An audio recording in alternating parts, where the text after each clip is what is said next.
Good evening. Hi, folks. Good to see you all. It is indeed. So it's 7 o'clock. Welcome, everyone. Probably you already know me, but for those who are here for the first time, my name is Dr. Julia Budnik, and I'm one of the directors of SDS seminars. And these free Thursdays are organized for you by SDS seminars, and we've been running them since April, March last year, since the first lockdown we all went through, and decided to carry on because it was an interesting forum and useful for us as well as hopefully for you in terms of, yes, as I said before, just getting some sense of what's going on in the therapeutic community. So while we are admitting people, because people are still coming and we are expecting a big group today, I want, as always, share some information about our forthcoming courses with you and to share our website and my screen with you, if I can find it, because I hope you will become quite familiar with SDS website. You can find quite a lot of useful information there and quite a lot of prospective possible training events which might be of interest to you. So first of all, when you come to the front page where you registered for these events, you can always see upcoming events here in the middle of the page. So the big event which we're running next week is part of the certificate in non-diagnostic psychological problems, BPS approved certificate in common life challenges, the one which we will be discussing today. And the course we're running is 2-day advanced training on overcoming imposter syndrome. So for anyone who is grappling, struggling with imposter syndrome themselves, or who works with the type of clients who are experiencing a lot of that imposter syndrome, that would be a very useful training to attend. So it's 2 full days on Zoom, and with a lot of exercises. You're getting a workbook and you are working through these exercises with Paul. So it's 23rd, 24th of November, and we only have literally a couple of places left. So if you were considering that, this is probably the right time to book it. Okay, so that's working with imposter syndrome. And then on the 29th of November, we are running a 2-hour masterclass on ACT for managing chronic pain. Those of you who attended SDS Thursday, I think couple of weeks ago with Professor Nuno Ferreira on ACT for managing chronic pain, I think, well, I was convinced. I really liked that Thursday, and I think many of you really enjoyed it, and I really wanted to learn more. So it's a 2-hour event over lunchtime between 12 and 2, and it's a masterclass, and the price tag for that event is quite low because it's a short event.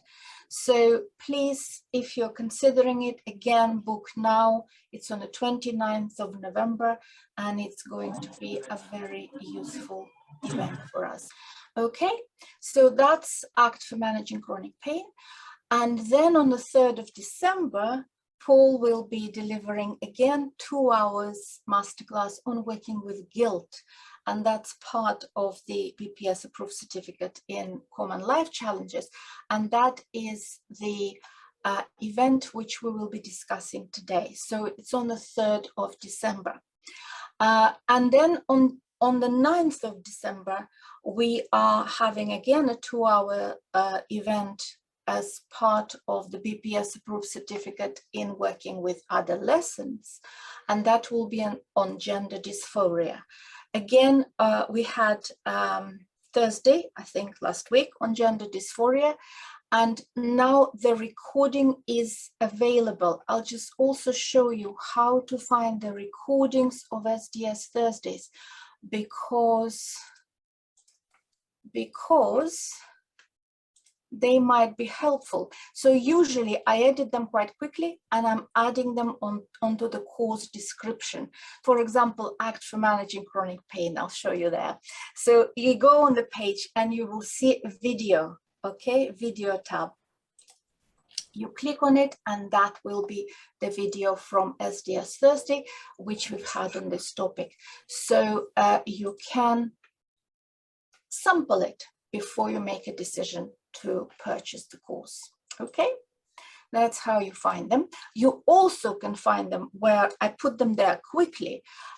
It's SDS YouTube channel, and I will put the link in the chat box so you can see all our previous Thursdays on many topics. I think we've done about 50 Thursdays by now. So on many topics, you can watch them on YouTube channel for free. And the last thing I wanted to suggest is for you to check our news, because all the forthcoming events I always put in the news. So here in the news, I've updated recently SDS Free Thursdays for 21-22. And if you go there, you will see that we have events planned now until the end of March 2022. And again, you can put them in your calendar and know what you want to attend. Okay, so we're trying to be helpful. We're trying to make the information available to you in various formats, and obviously also sending you emails with reminders. So I think that's enough from me, Paul. More or less everyone is in now. I'll be closing the room probably in a couple of minutes, but I'm very happy to pass the microphone to Professor Paul Grantham, who will be leading tonight's event and the masterclass on working with guilt on the 3rd of December. Paul, please. Thanks very much, Julia. Hi, folks. Let me just share my screen before we go any further. There we go. Hopefully you can all see that.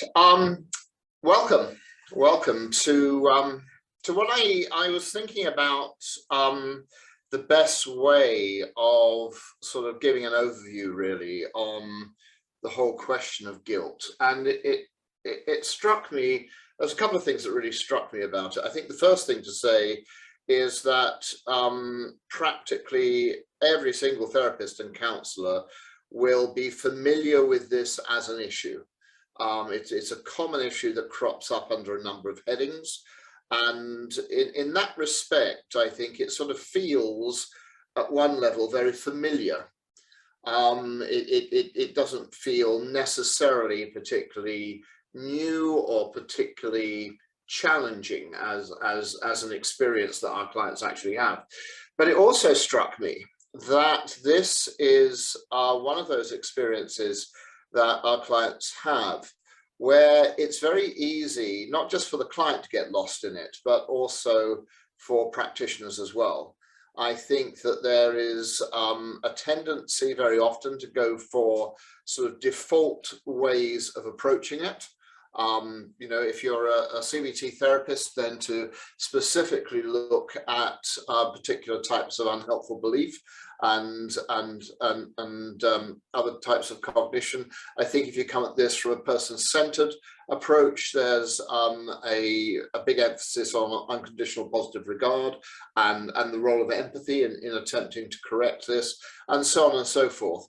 But I equally think it's very easy, as I said, to get stuck with the client, to find yourself going around in circles, really. And obviously, one of the things I want to do when we come to look at this in particular detail in the module that's going to be coming up fairly shortly on the 3rd of December is I wanted to unpackage this.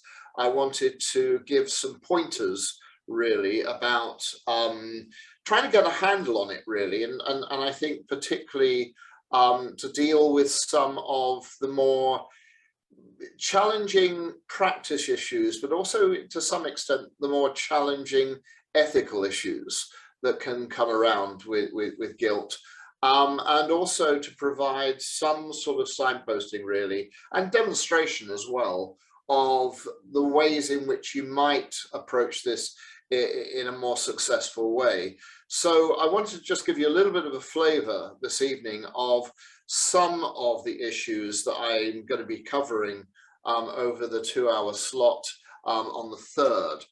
For those of you that are thinking about actually coming along. So I wanted to start off really with saying something which certainly in my experience is not something which I think is properly recognized by a large number of therapists. I think that there is a tendency for a lot of therapists to start off from an assumption that things like anxiety have a natural, understandable, functional evolutionary basis to them. You know, the fight-flight mechanism, you know, from an evolutionary perspective keeps us safe, but is expressed in an unfunctional way. And equally for things like depression being associated with loss, again, serves a very strong evolutionary function. But I'm not actually sure that all of us are necessarily encouraged to see guilt from an evolutionary perspective. And if I can just say a little bit about what the implications of that actually are, I think that there is an unfortunate tendency, either consciously or unconsciously, to see guilt as always being pathological, and in a similar way actually, and maybe even more so to the way in which shame is actually seen, and for it to always be something that should be got rid of, basically.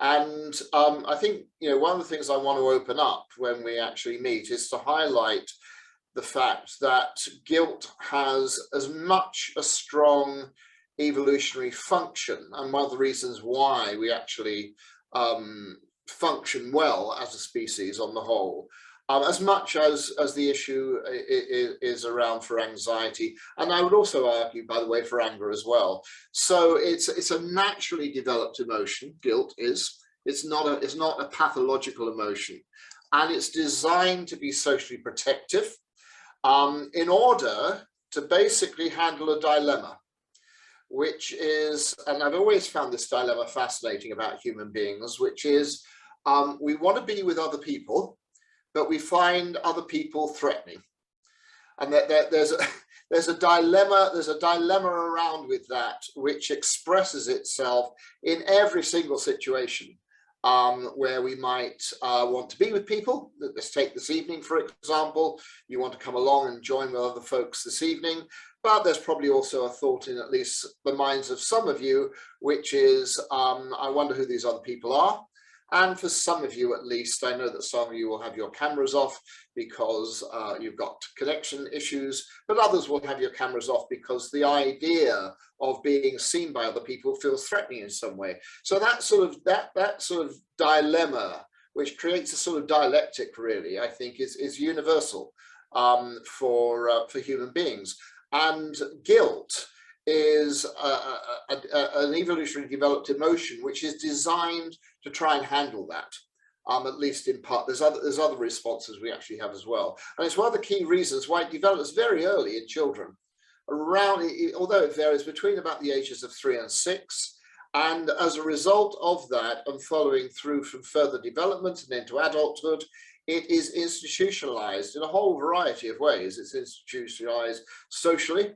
You know, we have no problems at all with the idea of seeing people who behave in certain ways as being guilty, stroke responsible for certain things. We clearly see it in the legal system that actually operates. We have certain ethical standards as well. There's a fascinating relationship between the concept of guilt and punishment.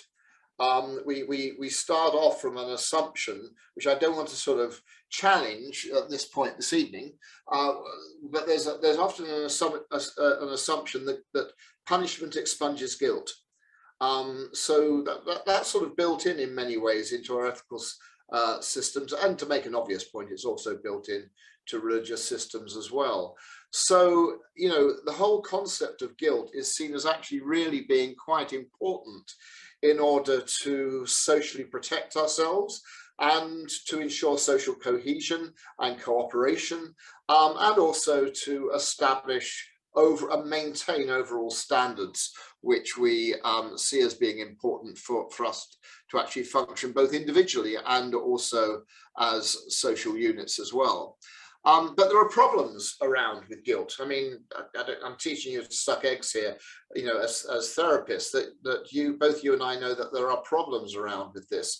And I just really wanted to sort of start this off to highlight these particular problems in terms of how this creates a difficulty, I think, both for the person who suffers from guilt and also, in addition to that, from the perspective of the practitioner with reference to a particular case. So I don't know how many of you are familiar with the sub-post officer scandal or sub-postmaster scandal that's been operating over the last decade or so. For those of you that aren't familiar with it, in brief, a large number within the UK of small post offices, often attached to convenience stores, which provide a large amount of postal services in the UK, had a new centralized computer system that was actually introduced in order to basically keep an eye on and allocate payments for people who actually ran these. By the way, they were run as small businesses, still are run as small businesses. And anyway, the long and the short of it was that this system didn't work. And it led to a large proportion of people being accused of defrauding the Royal Mail, and long extended legal process on this. People went bankrupt. We've had at least a couple of suicides off the back of it. A lot of lives have been ruined with it. And indeed, at this particular point in time, I can't say that this is coming to an end now, but the beginnings of an ending can actually be seen on this. But it's devastated lives. It's devastated lives. And one of the clients I actually worked with was a sub-postmaster, Gary, who was caught up in this whole process. So there's a number of things to sort of say about Gary to illustrate the points I'm really trying to make, really. So the first one is that Gary lost an enormous amount. I'll explain some of the details of what he actually lost later on. But he has been, to use his language, he would actually say he has been crucified by guilt for somewhere around about 5 to 7 years. Really, and one of the effects of this is that he can no longer work. And I guess the first thing I would say here is guilt, you know, whether you see it as good or bad, or justified or unjustified, if it is of a nature where an individual can't function, then it's a problem. You know, it's exactly the same, for example, if we're working with somebody who's anxious or someone who's depressed or whatever. So the first thing to say is you know, what do we do when guilt is, I suppose for want of a better term, either so extreme or has such a strong behavioral effect that actually folks can no longer function in some way. Secondly, and I think this is a common issue that I think most therapists see, is that the guilt that is experienced, both in terms of how much and over what length of time, is actually disproportionate to the behavior.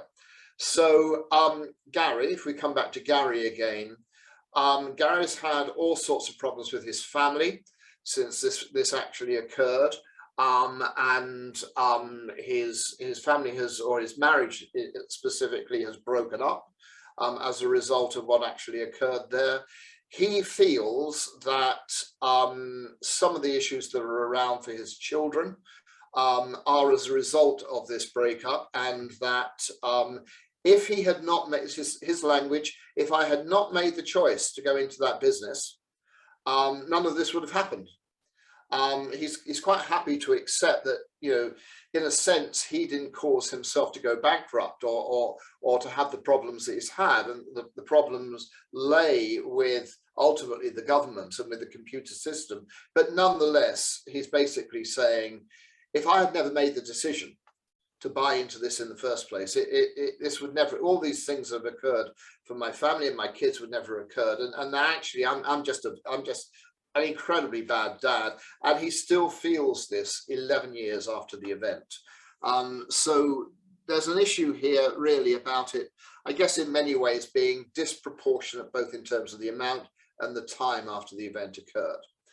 And then we've got another issue, which I think again is not necessarily universal, but is extremely common that we deal with, which is that when we have clients who have ended up generalizing from one particular thing to themselves as a whole. So in a way, coming back to Gary again, Gary is not just somebody who feels guilty, for example, about the fact that he made a decision to take on this particular business and this particular role, but he actually sees himself generally as being guilty. And he says, I'm a bad person. And he's quite happy to list how he's a bad person. He sees himself as weak, guilty, responsible. Whenever his kids have a problem, he feels that this should never have occurred because of him. Whenever he sees other family members with problems, he feels very similarly, not necessarily because he feels that he's necessarily caused it, although part of him thinks or suspects that that might be the case. But Yes, and you saw me. You saw your body. Just saw me. But someone kill the. Thanks. But not just with that, but also about the fact he feels responsible for the fact that he should be the one that does something about it. He should be the one that makes it right, even though he's not caused it. And if he doesn't do that, that just compounds that sense of guilt as well. And then on top of that, we have a process with what is commonly called totally non-causal guilt. I mean, we're going to come back to this issue in a minute because there are undoubtedly certain instances where we will work with clients where there is what is called genuine causal guilt. I'll come back to that later on, but where somebody is actually responsible for doing something that has done damage in some particular way, and they feel very guilty about it, and how do you deal with that? But what we've actually got here with Gary is somebody who has got a triggering event which is totally and utterly outside his control. Totally outside his control. He has had no involvement in the computer system that was actually set up. He had no, he did nothing wrong in terms of the way in which information was handled. He did nothing wrong in terms of the way in which he defended himself afterwards, and so on and so forth, and how we actually sort of deal with that particular issue. I think that when you are sitting down with somebody who is presenting with a guilt problem, I've sort of increasingly come to the conclusion that if you have a tendency to get lost in terms of the way in which you might work with cases like this, it's useful to have a simple, broad brush protocol to have in your head, and it's something I'm going to unpackage in a bit more detail on the 3rd of December, but which enables us to know what the best way forward is for the client in terms of the work we might actually do. And I think also to give the client some structure in terms of making sense of what's actually happening. So just to cover a couple of basics here, guilt, or the feeling of guilt, is due either to perceived responsibility for an outcome. I am responsible for something happening. I'm responsible either for actively doing something or alternatively failing to do something. So there's a key concept of responsibility here. In other instances, it's not necessarily about the responsibility for an outcome, but it's more to do with the breaking of a personal moral standard or assumption that's actually being held. And I think the first thing to say is that question of responsibility versus breaking of standards is an important concept to bear in mind when you're going to be working with your client, because they do take us off in slightly, or should take us off in slightly different directions in terms of the work we might do with our clients. And I will come back to that obviously when we actually look at this in more detail. Beyond that, I think that there are three broad categories which I think it's important to have some degree of awareness of. Again, these are not, written in tablets of stone. They're basically broad brush concepts that should be influencing our thinking in some particular way. The first one is where there is no genuine causal guilt. So, for example, the father whose 29-year-old son commits suicide. The son is an adult. Undoubtedly, any parent is going to feel very guilty in this context in some particular way. If only I could have done ... But ultimately, there is very little that any one adult can do in terms of living the life, either in terms of protecting or alternatively causing a negative outcome for another adult, particularly if they have not engaged in any particular action towards it. So there's lots of instances where that sort of where there's no genuine causal guilt occurs. I think guilt, for example, with other types of bereavement as well, sort of broadly speaking, fit into that particular category. Then there's the issue of unclear or partial guilt. And I've got a couple of examples here which are quite different. The first one is an individual who has what they describe as blasphemous thoughts. And because I have blasphemous thoughts, that means I'm sinful.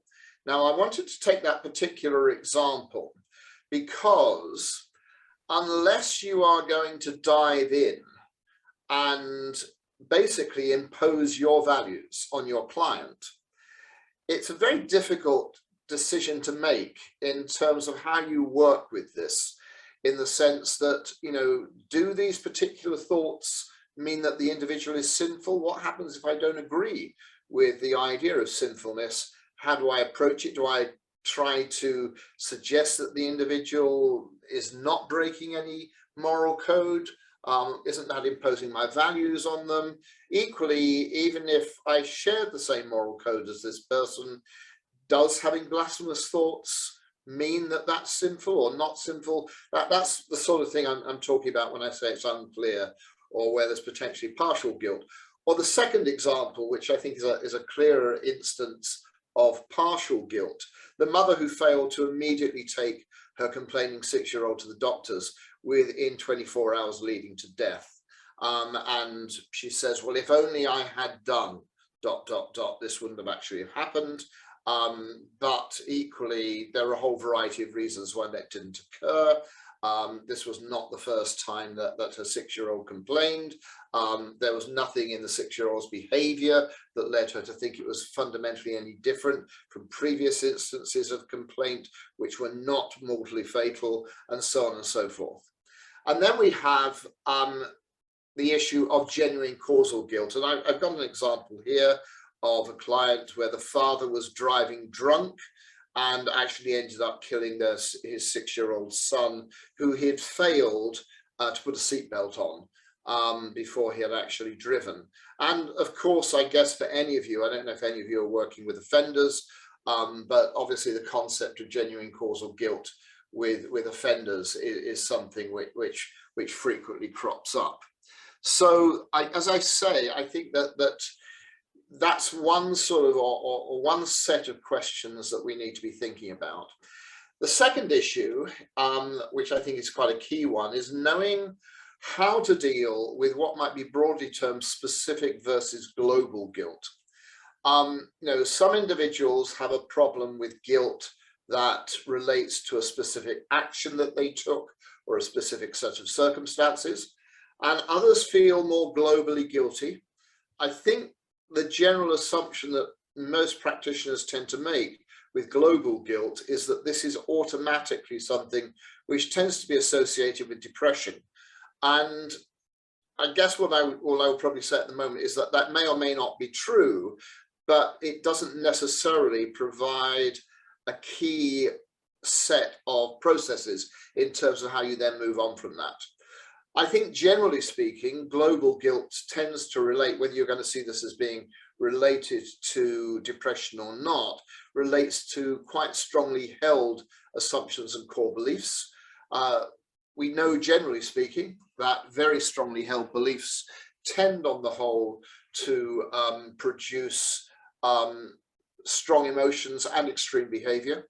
And in some instances, even if the beliefs are not strongly held, if they are rigidly applied, when that application gets broken, that often creates problems. So for instance, if we come back to the example of the individual who feels very guilty about the suicide of their son, for instance, if they have a very strongly held underlying assumption along the lines of, I should be able to sort out all the problems that exist in my family, or the thing that makes me who I am is the fact that I am a very good dad.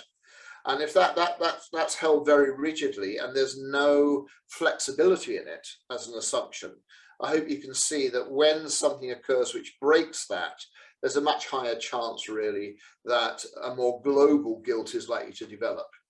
So, as I say, these are often related to transgressed identity beliefs. The example I've just given, I'm a good father and I can always keep my children safe whatsoever. Or another interesting way in which we have certain types of assumption which are more likely to lead to global guilt is when we have what are called metacognitive beliefs. So if I feel something strongly, it must be true. I am what I think. If I think something bad, it means that I'm bad. So these are, I don't know if you're familiar with the term metacognitive beliefs, but these are basically beliefs about thinking and beliefs about beliefs. So, you know, it's a very different issue that we're dealing with, really, which maintains global guilt. It's not, in a strange way, the event or the person's response to the event which is actually causing the problems. It's actually their beliefs about the way they think and how that ties in with who they actually are. So we'll be spending a bit of time looking at how to address that. We've obviously got you know, the whole issue of non-genuine causal guilt, which I would like to think is the most straightforward guilt problem. Obviously, there are lots of instances where no guilt problem is straightforward, but I think this is where, at least in terms of broadly knowing the direction you're going in, it becomes more straightforward. I think, and this is very shorthand, can I just say, and I will actually be opening this up in a lot more detail over the 2 hours, but for specific guilt, I will be primarily concentrating on simple cognitive restructuring. And for global guilt, then we're going to need to do much more work in terms of eliciting underlying assumptions and exploring the validity of those assumptions. And there's a number of ways in which that can be done through the use of behavioral experiments and a continuum approach, which I'll be illustrating during the 2 hours, and also reducing the power of beliefs through using cognitive diffusion approaches, and also some particularly selected compassion-focused exercises, which I wanted to share with you as well. Where guilt is unclear, then I think you have to tread quite carefully, really. So I've put down here the idea about eliciting evidence and criteria that the individual uses for unclear guilt, in the sense that in a way, the reality is unimportant. What's important is what it is that's led the client to the conclusion that they are actually guilty, and then to look at the type of evidence that supports that.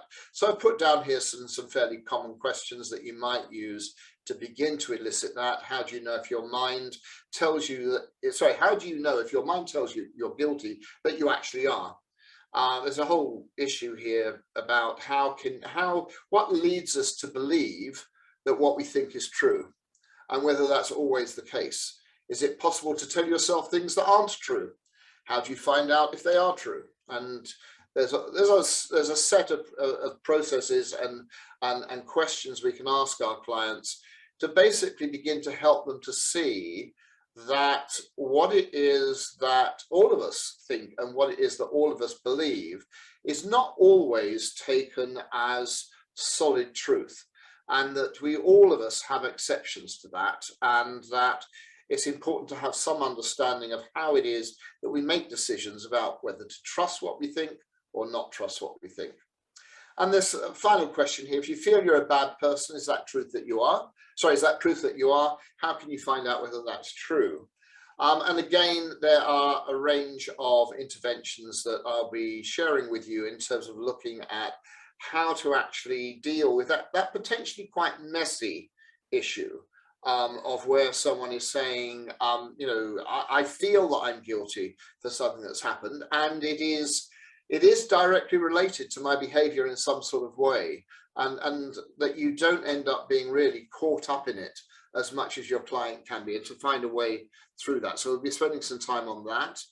And then there's the additional issue of partial guilt. I think that I'll say a little bit about using a retrospective continuum to move from the global to the specific. If that looks a little bit wordy, what it's basically saying is, how can you help your client move from basically believing that they are a bad person to somebody who has done a bad thing? And what difference does that actually make to both how they see their role in what's actually happened, and also how they can change the way they feel about it and act accordingly. The use of pie charts to reevaluate the degree of responsibility. I mentioned earlier on at the beginning of this that guilt does have a function. And I think very often what happens for a lot of our clients is not that they are not guilty to some degree for an outcome. They are guilty to some degree. It's more about the extent of that and the degree to which they are responsible for what actually happens. And I'll be saying a little bit about using pie charts, basically to shrink that sense of responsibility. And finally, so the use of some compassion-focused exercises to encourage self-nurturing. And finally, and I hope you can see we're going to be covering a lot of ground here in this 2 hours that we're going to be looking at things at, is how do you actually work with genuine causal guilt? You know, what do you do here when someone has done something bad and it has caused something to happen, and if they had not behaved in that way, this bad thing would not have happened at all? Again, I'll be saying a little bit about using a retrospective continuum to help the individual to move from seeing themselves as a bad person to having done a bad thing. I'll be saying a little bit about the use of self-compassion and acceptance, and the development of both mindful acceptance and self-understanding. The reality is that we do bad things as human beings, and we also do things which we cannot reverse. That is one of the things that is a part of who we actually are. And quite clearly, some individuals have done things which are totally irreversible through their own actions. And how do you begin to approach that? And certainly some combination of acceptance and also some combination with self-compassion, I think, is extremely important.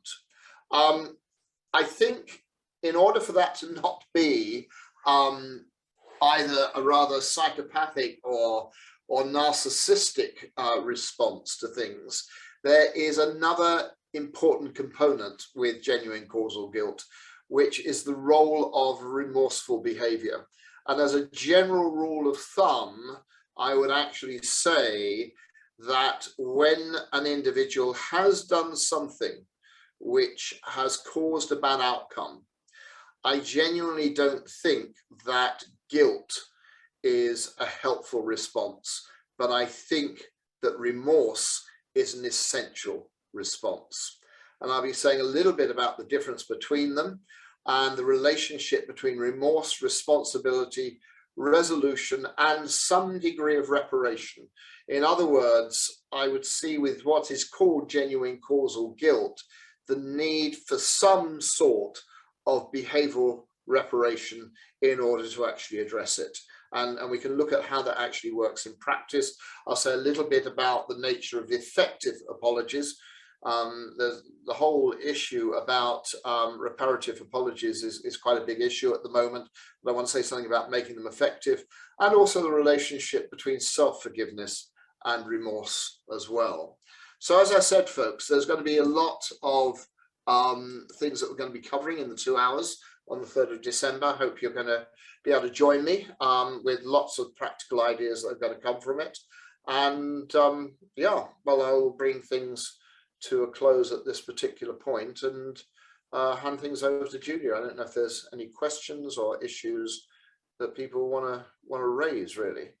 I find this quite, in many ways, quite can be quite an ethically challenging issue for people to actually deal with. So anything that crosses your mind. Thank you, Paul. I just wanted to say to everybody, it worked quite well during the last Thursdays, this raising of the electronic hand, which used to be blue and now it's yellow. So before I go into written questions, if you have any comments or questions which you are happy to say verbally yourself, please put your hand up, and we can have then a bit of discussion rather than just two of us talking. So Akash has a question, I believe, so unmute yourself and go ahead, Akash, please. Yeah, far away. Hello, how are you? I'm good, thank you. Nice. Nice to hear you again, as always. So it's a really new topic to me, honestly. And when you started, your first slide said that, you know, it's people develop guilt between the age of 3 to 6. Yeah, or it begins to develop at that age, yes. Yeah. I mean, it's very shocking. Like, really, like, what kind of guilt kids may have? Like, well, I mean, I can tell you how that develops. I mean, yeah. How does it work for kids? Like, why would they be guilty about anything? Like, do they have that sense that they're guilty of something? Like I have a 2-year-old at home, you know, so she's gonna be 3 next year. I just can't. So you've got a brother and a sister. Brother or sister creeps up behind their sib, is out to thwack them around the head. Yeah. Whatever reason, they might feel annoyed, they might think it's fun or whatever, and they look behind them to see, you know, what mum or dad's attitude is of this, and mum or dad give them a look, and they turn away. Okay. Yeah. And that's where that sense of feeling slightly guilty, you know, that's just one example of it. But I mean, I think the important point I want to raise here is that I see that as being totally functional. You know, what we don't want is, we don't want children who are crucified by guilt. Yes. But equally, we don't want children who are guilt-free. You know, that's that, and I think this is very similar. I don't think it's actually fundamentally any different from what, you know, the issue of anxiety. You know, we want human beings who are anxious. You know, if you're not anxious, you won't cross over the road safely. But on the other hand, you don't want to be so anxious that you don't go out. So yeah, it's the same old story, really. It serves a function. It's helpful for it to be there. And I think one of the things that's quite interesting in particular about guilt developmentally is it does develop pretty early on in children, and it develops at an earlier point in time than some other emotional reactions. And I think that it's one of the reasons for that is simply to be able to interact with other kids requires at least a modicum of that in order to know about what's the right and the wrong thing to do. Yeah. I mean, as you said, guilt is healthy as an emotion as well. I absolutely agree with that. But for kids, like how does it? I mean, like, how do I say? Like, how do we sense or recognize the fact that they are overly guilty now? It could be dangerous for them to be so guilty. Like this. I think that this is no different from the way it is with adults. I think if you see evidence of withdrawal, if you seek evidence of excessive reassurance seeking, if you see evidence of excessive anxiety, then that's worth opening up. But I would say that is fundamentally no different from any emotional development which is potentially unhelpful and pathological for the child. But we don't actually know which of these is an issue for the child, obviously, until we actually have a dialogue or first of all can see signs. I mean, I would always start off from the assumption that if you model things properly and you put your faith in the fact that human beings develop, which they do naturally, then my default position would be to assume that this will all be going okay. It's only when you see a problem that it's worth exploring it. Thank you. Great. Thank you so much. Thank you, Akash. We have two more people with their hands up. So Amanda, please unmute yourself and go ahead. Yeah. Hi, thank you. Hi, Paul. Thank you very much. One of the reasons I wanted to attend this event is because I keep hearing the word guilt and guilty coming up in my work with a particular client group, and that is anorexia, people with anorexia. Right. And I'll often hear it in the context of, for example, oh, I just couldn't eat the food that was in front of me. I looked at it and I just felt so guilty. Right. And I wondered, is that guilt, and what sort of guilt could that be? Okay, so it's quite complicated because guilt is often merged with shame. Yes. And shame is a different, is actually a different emotion. It's quite possible for the individual to be experiencing both.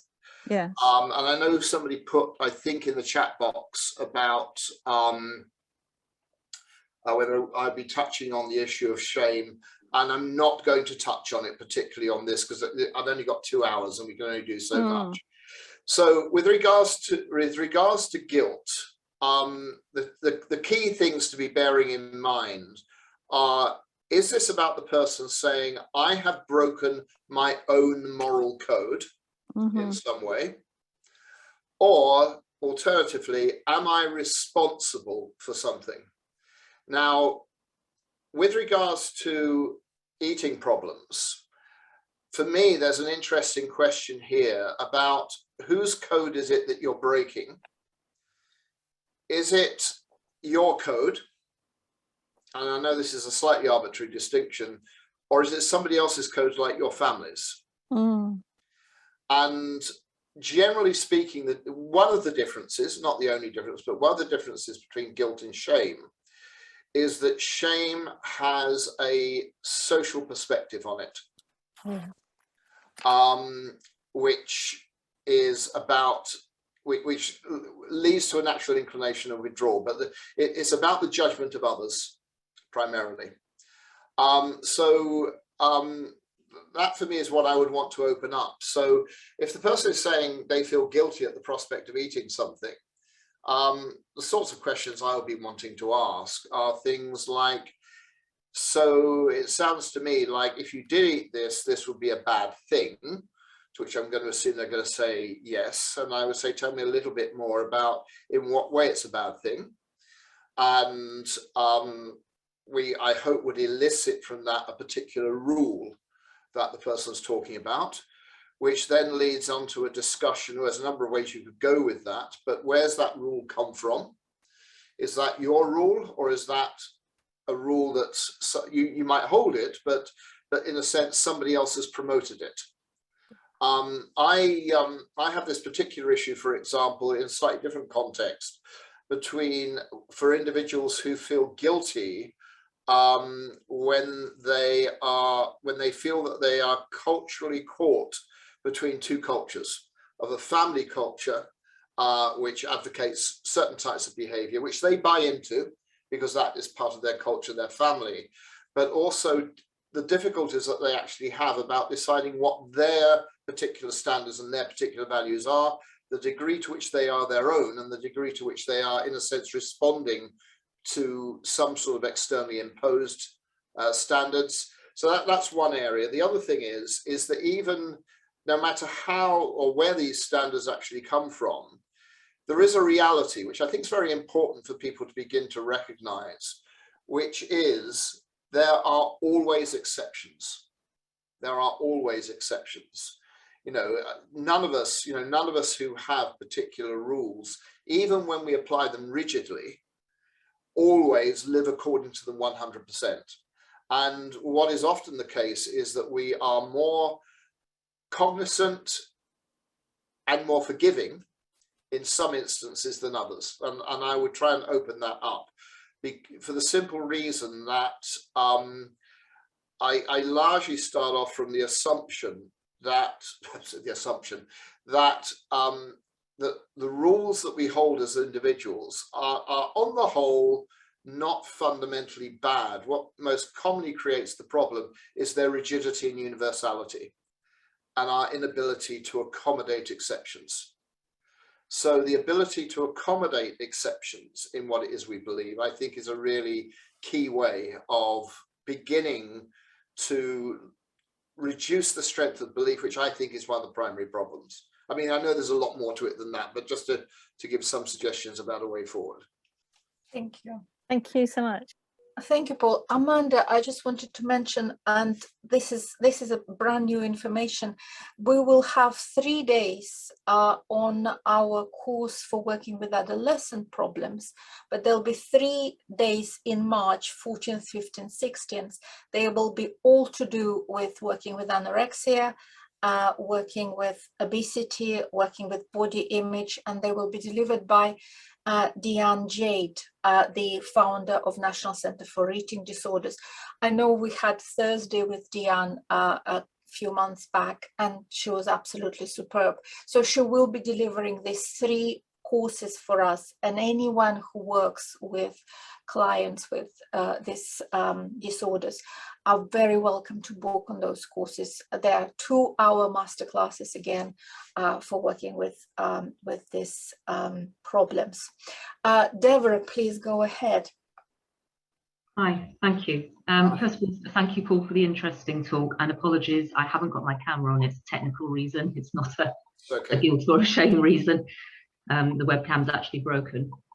So you may not want to address this given what you just said, but I was just wondering, at what point does guilt morph into shame? So if very young children can develop guilt, can they also develop shame at that point? Yeah.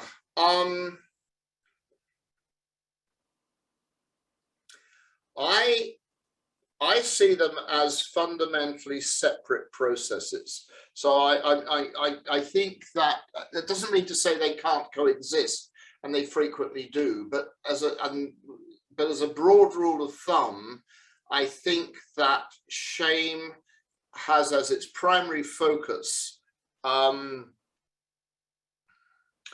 desire to withdraw from certain key external individuals as a result of my unacceptable behavior. So it's about social judgment. I think that guilt is much more about breaking my own rules or me seeing myself as responsible for something that occurs. So by definition, it's quite possible for the 2 of those to run in parallel. But I would probably be largely tempted to address them separately. And if you were to say, well, how do you do that? A very 1-sentence brief answer is I would probably on the whole deal with guilt issues first before I dealt with shame issues. And the reason for that is I think it is easier for any individual to, in a sense, move away from an external judgment if they've already got a stronger sense of their own values and self. So that's why I would probably broadly approach it in that particular way.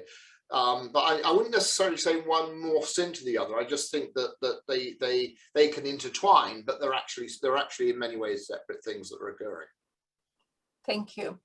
We'll take the last question from Lee, and we'll stop questions at that point. Please, Lee, go ahead.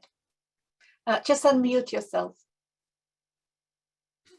Mine is more of a comment and a question. I am currently dealing with a client that it's ironic that you said the father whose son committed suicide, because that's exactly what happened. And so I'm very much looking forward to December 3rd to talk with him, because he talked to him after the class that I take on the 3rd, because his guilt is just overwhelming. Yeah. How old was the son? 18. And his birthday is next week. And it's been a year, but his birthday's next week. And so I saw the dad yesterday. And I mean, it's just such a tough thing anyway, right? So, but he is definitely when you said that, I was just like, okay, I was intended to be here on this class, I guess.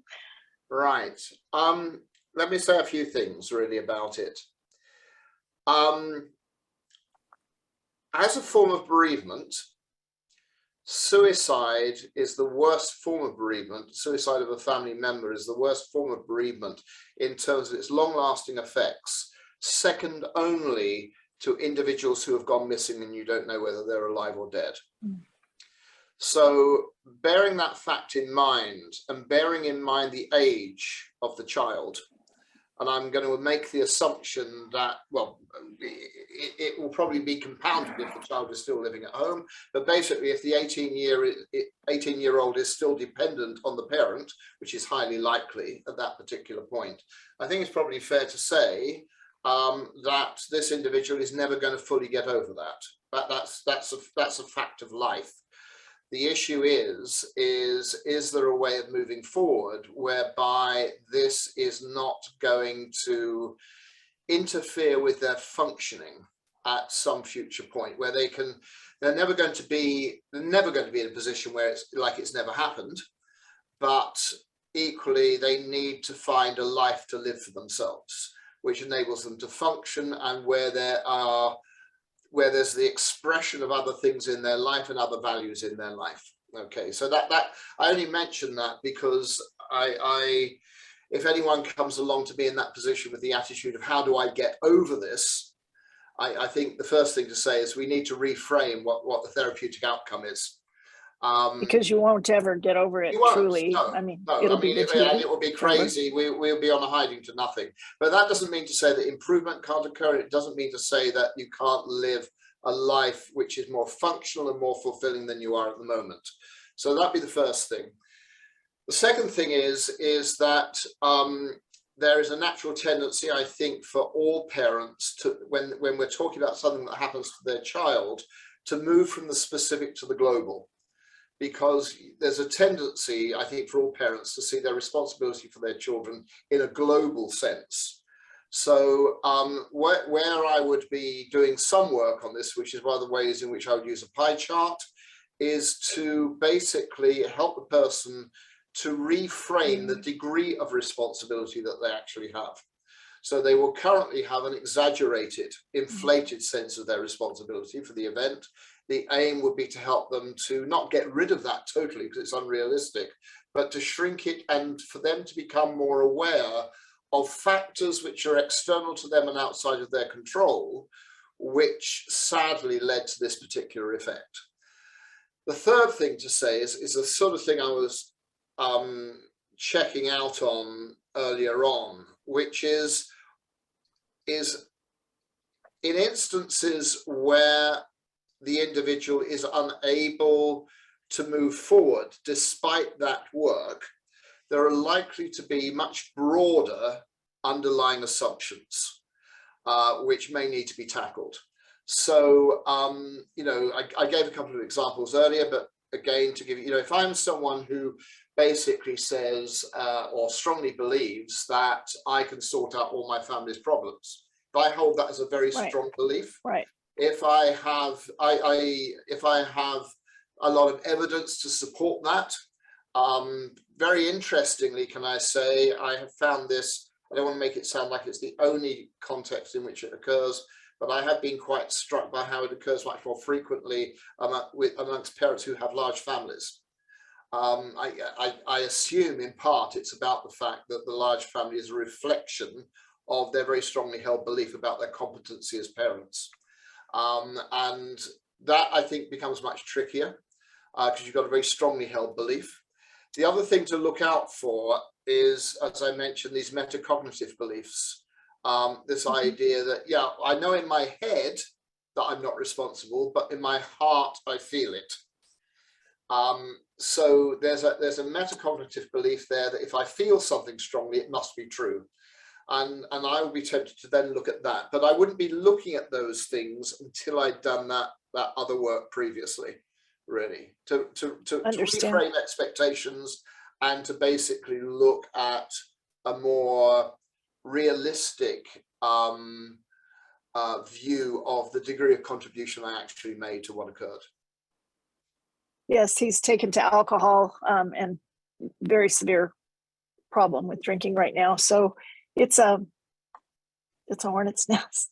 It's a very sad. I mean, a lot of this also depends, of course, on what pre-existing resources people have got before the event as well. So best of luck. It's not going to be. Thank you. Yeah. Thank you, I Paul. wanted to say thank you. Thank you. Well, Lee's coming on the 3rd of December, so this hopefully will deepen this conversation and take it further. Please do sign up, folks. We'll have lots of interest. Yes. So thank you very much, Paul. I am very aware it's 8 o'clock and we need to wrap it up. I've put in the chat, next time we're meeting on the 25th of November, and it will be with Dr. Andrew Beck, president of BABCP, and he'll be talking on trauma following sexual assault, which is part of our adolescent certificate. So I hope you will be able to make it on the 25th of November and have a good rest of the evening. You can unmute yourself and say your goodbyes, and we'll see you again soon. Bye-bye now. Thank you. Bye-bye. Thank you so much. Bye, thank you. Everyone. Thank you. Bye. Thank you very much. Good to see you. As always. Thank you. Bye-bye. Thank you. Bye-bye.